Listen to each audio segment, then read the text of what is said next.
আজি আমাৰ মন্দিৰত আয়তীসকলে নাম লৈছে, তাকে বুলি ময়ো আহিলোঁ। আৰু মাজে মাজে এনেকুৱা পৰিৱেশত থাকি সঁচাকৈ বহুত শান্তি লাগে মনটো।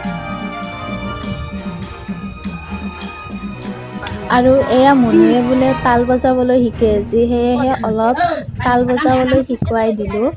তাই কি কৈছে জানেনে? তাই বোলে দুখ পায় বোলে, তাই এনেকৈ নধৰে। তাইৰ কথাবিলাক সঁচাকৈ বহুত মৰম লগা, আৰু সৰু ছোৱালীৰ কথাবিলাক এনেও ইমান মৰম লাগে ন? সেয়া।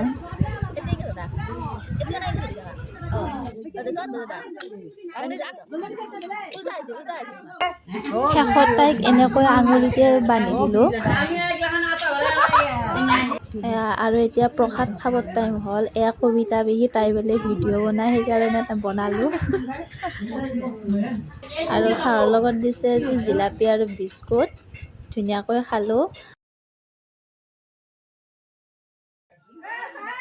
ছোৱালীৰ চলেৰে কৰা কিছুমান কাজিয়াবিলাকো উপভোগ কৰিবলৈ পাওঁ, আৰু তেওঁলোকৰ মনবিলাক কিমান ভাল লাগে ন? গোটেই ৰাইজৰ মহিলাসকলে একগোট হৈ এনেদৰে হাঁহি তামচা কৰিবলৈ পায়, এই মুহূৰ্তখিনি সঁচাকৈ বহুত ভাল লাগে। আইতা এজনীয়ে এয়া অমিতা দিলে, অমিতা এফাল দিলে। অমিতাটো ইমান ধুনীয়াকৈ পকিছে চাওকচোন, আৰু অমিতা খাই মই বহুত ভাল পাওঁ। অমিতা লৈ ঘৰলৈ আহিলোঁ। আজিলৈ আহিছোঁ, বাই।